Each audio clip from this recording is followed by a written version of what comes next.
दिव्यज्योति गुदि फरायसालिनि गाहाय फोरोंगिरिया गावनि जिउ फोजोबना लादों। फोरोंगिरिफोरनि सायाव सोलोंथाइ बिफाननि गोख्रों नोजोर लाखिबोनायजों लोगोसे फोरोंगिरिनि सायाव मोनसेनि उनाव मोनसे बिबान जाबसिनबोदों। फोरोंगिरिफोरखौ सोलोंथाइजों लोब्बा गैयै गुबुन खामानिफोरावबो बाहायबोदों, जायखौ लानानै जिंगासिदों फोरोंगिरिफोरा। सोलोंथाइ बिफाननि खामानिनि बिबानखौ रुजुननो हायैनि गोख्रों थांखि लादों फोरोंगिरिया। बिफाना होनाय टेब्लेटखौ सालायनो हायैनि गोसो बायग्लिनानै गोख्रों थांखि लादों उदालगुरि जिल्लानि बेरगावनि खैराबारि सोलोंथाइ खोन्दोनि सिङाव थानाय डिमाकुसिनि दिव्यज्योति गुदि फरायसालिनि गाहाय फोरोंगिरि दुर्गा सापागाया। फोरोंगिरिया गले गले गाहाय फोरोंगिरिनि बिबानखौ नागारनो थाखाय बिफाननि बिबानगिरिनो फोरमायहरदोंमोन, नाथाय बिफाना बे बिथिङाव जेबो गोनांथि होआसै।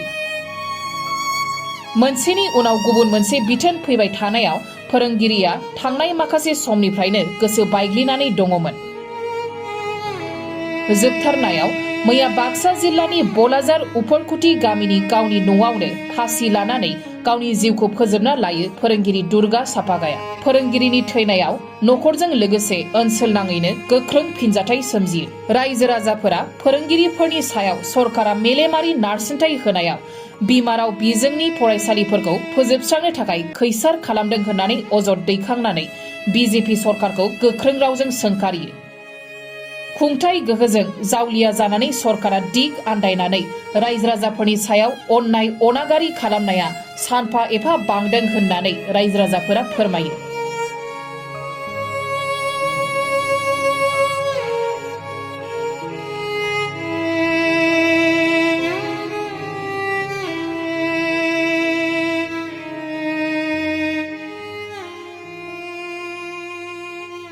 নতুন জইনটো হৈছে এই বালিপাৰা। তাৰপিছত তাত তিনিমাহটো ঠিকেই আছিলে।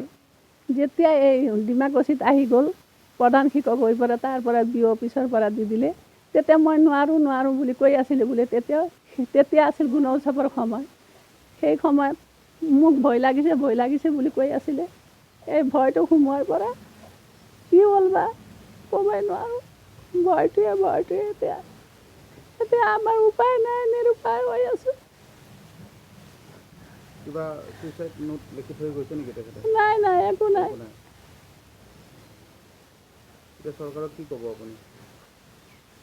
এতিয়া আমিতো চলাৰ উপায়টো, মোৰ দুইটা ল'ৰা ছোৱালী আছে, সৰু ল'ৰাটো ক্লাছ 9ত পঢ়ি আছে, ছোৱালীও এতিয়া পঢ়ি আছে। মই কেনেকৈ চলাম ইহঁত?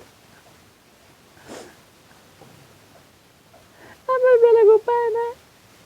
এয়াই আছিলে আমাৰ আধাৰ ওলাই গ'ল মোৰ। এতিয়া মই শিক্ষকত জাপি দিছে, এতিয়া নকৰিলেও নহ'ব। সেইকাৰণে তেওঁ মানসিক চাপত তেনেকুৱা কৰিছে। মই ছোৱালী, দেউতা। এতিয়া আমাৰ পৰিয়ালৰ মুৰব্বীজনৰ তেনেকুৱা হৈছে, আমাৰ দেউতাৰ। এতিয়া আমি চলিবতো লাগিব। আমাৰ পঢ়া পাতি খৰচাবোৰ, সেইবোৰৰ কাৰণে আমাৰ অসম চৰকাৰ কি কৰি দিয়ে। মই MA কৰি আছোঁ আৰু ভাইটি ক্লাছ 9ত পঢ়ি আছে। 4জন, মা, দেউতা, ভাইটি আৰু মই। এতিয়া আমি চলাৰ আৰটো আছিল দেউতাৰ দৰমহা, এতিয়া সেইটো নাথাকিলে। উপৰকুটি গাঁও নিবাসী দুৰ্গা প্ৰসাদ চাপাগাই তেখেতে ডিমাকুছিৰ দিব্যজ্যোতি প্ৰাথমিক বিদ্যালয়ত কাম কৰিছিল। তেখেত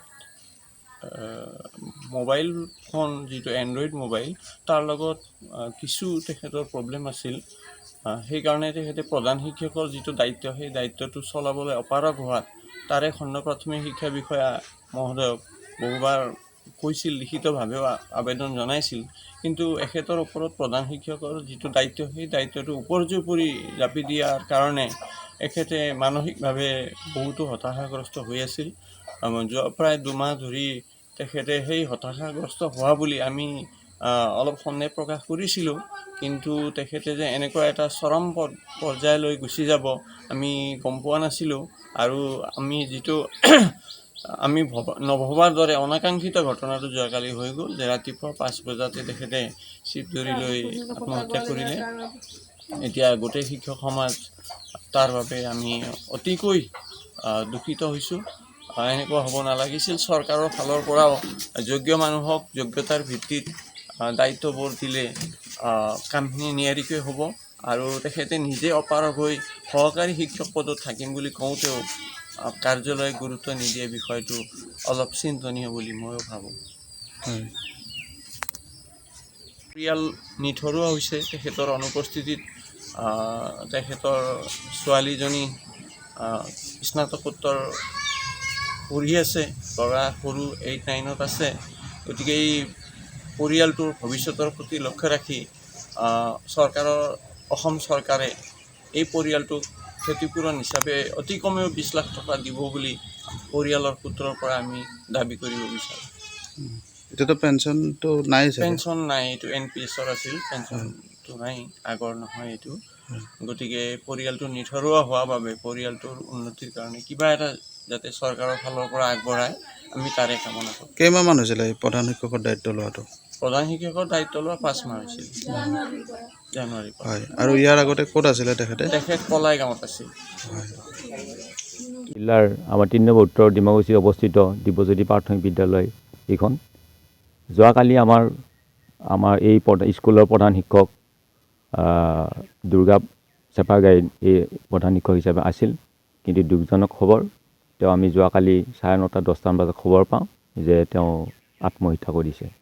কিন্তু আত্মহত্যাৰ খবৰটো পাই আমি মৰ্মাহত হৈছোঁ, অনুভৱ কৰিছোঁ, দুখ পাইছোঁ।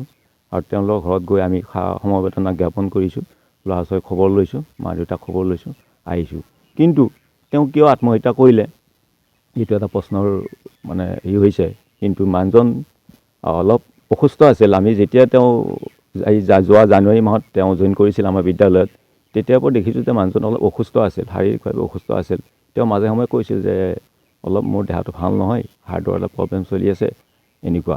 কিন্তু যোৱাকালি হঠাৎ যিটো তেওঁ চৰমপন্থা বাছি ল'লে, সেইটো দুৰ্ভাগ্যজনক।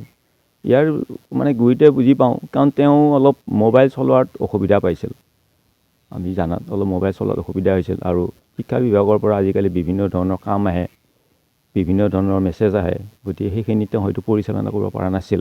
সেইটো কাৰণে তেওঁ হয়তো বিভ্ৰান্তি হৈ তেওঁ নিজকে কণ্ট্ৰল কৰিব নোৱাৰি আত্মহত্যা কৰিলে নেকি, আমাৰ এটা প্ৰশ্ন হৈ গ'ল। কিন্তু তেওঁ সেনেকুৱা কৰিব নালাগিছিল।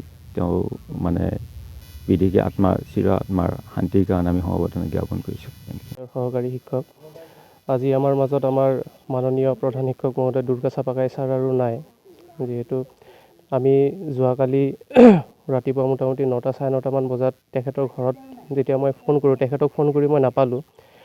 তেখেতৰ খবৰ ল'বলৈ তেখেতৰ ঘৰৰ নম্বৰত যেতিয়া মই ফোন কৰোঁ, ঘৰৰ মানুহৰ পৰা মই গম পাওঁ যে তেওঁ আৰু নাই, তেওঁ চৰমপন্থা বাছি লৈছে। এইখিনি খবৰ পাই আমি বহুত দুখিত হৈছোঁ। লগে লগে আমাৰ বিদ্যালয় পৰিচালনা সমিতিৰ সভাপতি মহোদয়ক মই ফোন কৰিলোঁ। লগতে গাঁৱৰ আৰু 2জনমান বিশিষ্ট ব্যক্তিৰ লগত আমি একেলগে গ'লোঁ তেখেতৰ ঘৰত, খবৰ বাতৰি লৈ আহিলোঁ। আৰু আজি আমি বিদ্যালয়ত আহিছোঁ। আহি আমি প্ৰাতঃসভাৰ পিছত ল'ৰা ছোৱালীৰ লগতে গাঁৱৰ ৰাইজো আছিলে, আমি শোকসভা পালন কৰিলোঁ। আৰু তাৰপিছত তেওঁৰ বিদেহী আত্মা চিৰশান্তিৰ কামনা কৰি আজি আমি বিদ্যালয়ৰ পাঠদান কাৰ্য বন্ধ ৰাখিছোঁ। কিন্তু তেওঁ এই কামটো কৰিব নালাগিছিলে। যিহেতু আমাৰ ছাত্ৰ ছাত্ৰীও বহুত, আমাৰ 52জন ছাত্ৰ ছাত্ৰী, কিন্তু শিক্ষক আমি 2জন হ'লেও আমি 2জনে মিলি ধুনীয়াকৈ আমি পাঠদান কাৰ্য চলাইছিলোঁ। 2জন শিক্ষকেৰে নহয়, 52জন ছাত্ৰ ছাত্ৰী, 5টা ক্লাছ, ছাত্ৰ ছাত্ৰীৰ সংখ্যা 52জন হ'লে কি হ'ল, ক্লাছ হ'ল 5টা শ্ৰেণী, ক শ্ৰেণীৰ পৰা 5ম শ্ৰেণীলৈকে। তো অসুবিধা হৈছিল, তাৰে মাজতো আমি চলাইছিলোঁ। কিন্তু তেওঁ কি কাৰণত কি কৰিলে আমি একো ধৰিবই নোৱাৰোঁ। তেওঁ মোবাইল চলাব নোৱাৰিছিলে, তেওঁ অনলাইনৰ কামবিলাক কৰিব নোৱাৰিছিলে। কিন্তু যাৱতীয় যিবিলাক অনলাইনৰ কামেই হওক, শিক্ষা সেতুত এপত আপডেট কৰাই হওক, ল'ৰা ছোৱালীৰ এটেণ্ডেঞ্চেই হওক, গোটেইখিনি কাম মই কৰি দিছিলোঁ। তাৰপিছতো তেওঁৰ কি মাথাত খেলিলে, কি কৰিলে, কিয় কৰিলে, এইবিলাক উত্তৰ আমি এতিয়াও পোৱা নাই, নাজানো, ভাবিবও পৰা নাই। আৰু তেওঁ কৰিব নালাগিছিলে এইটো। তেওঁ কৰিলে, যিয়ে নহওক ভগৱানৰ ওচৰত এয়ে প্ৰাৰ্থনা কৰিম যে তেওঁৰ বিদেহী আত্মাই যাতে শান্তি পাওক।